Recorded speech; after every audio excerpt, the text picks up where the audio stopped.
Senator from Nebraska. Thank you, Mr. President. Are we in a quorum call? We are. I would ask that it be officiated, please. Without objection. Thank you. On August 16th, as everything was collapsing in Afghanistan, President Biden said, quote, "We've developed counterterrorism over-the-horizon capability that will allow us to keep our eyes firmly fixed on any direct threats to the United States in the region, and to act quickly and decisively if needed," end quote. He was stating that we don't have to have an on-the-ground presence in Afghanistan to keep Americans safe, and that we can rely instead on over-the-horizon strikes, where we use drones and other assets to take out terrorists from hundreds or even thousands of miles away. Since then, we've learned that the President wasn't being truthful.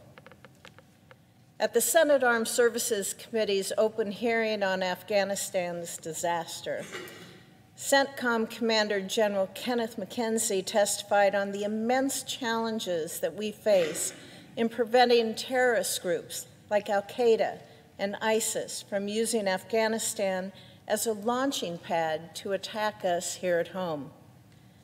What President Biden seems to conveniently ignore is that a successful over-the-horizon counterterrorism strategy requires more than just the ability to hit targets across long distances. We also have to be able to identify targets. We have to be able to locate targets. And we have to be able to reach those targets. To do this effectively, we first need a U.S. presence in the region, or at least a reliable on-the-ground partner there. Without that, our ability to gather the intelligence necessary to pick the right targets is severely degraded. We saw the tragic consequences of acting on incomplete intelligence on August 29th, when a drone strike mistakenly killed 10 innocent Afghans, including 7 children, and an aid worker with ties to the United States. Second, we need a reliable way to actually get to the target. President Biden likes comparing Afghanistan to countries like Yemen and Syria, but there's a huge difference between these countries. Afghanistan is landlocked, and our drones can't just fly over the ocean to get there, like they can to Syria and to Yemen. When it comes to Afghanistan, our drones have to cross over other countries on the way, and those countries are not obligated to allow us to use their airspace. General McKenzie confirmed to me during our hearing that because we have withdrawn from Afghanistan, we need to rely on Pakistan's airspace if we want to reach targets like ISIS-K or Al-Qaeda. And that should concern every American. Pakistan historically is the Taliban's fiercest international supporter, and they could revoke our access at any point. And if they do, we would need to ask China, Iran, or Central Asian nations with close ties to Russia for permission to use their airspace or even their bases in order to conduct counterterrorism operations.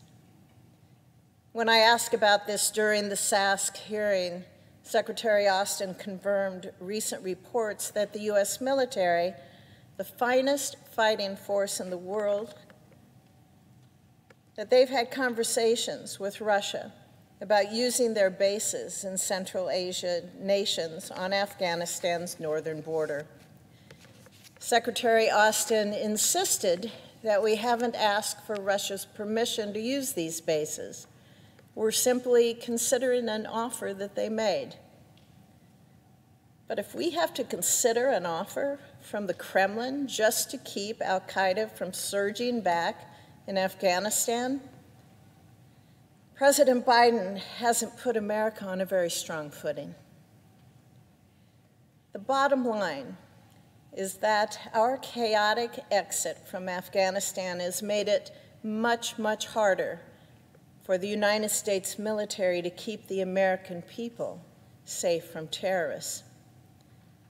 Chairman of the Joint Chiefs, General Milley, said during last week's hearing that presidents are elected to make strategic decisions. He also told us that Afghanistan withdrawal was a strategic failure, and he was right. The way things stand today, we are at risk of recreating the same conditions that existed before 9/11. The Taliban are running things in Kabul, and given their long-standing partnership with al-Qaeda, it is naive to expect that they would prevent these terrorists from operating freely. Anyone who says that we are safer today than we were 20 years ago is getting ahead of themselves. And that goes for President Biden, too. He needs to be more honest about what his decision to leave Afghanistan, no matter the cost, means for our nation's security. Real leaders take responsibility for their mistakes. They do not make excuses for them. And unfortunately, that is all we have heard from the president so far. Thank you, Mr. President. I yield the floor.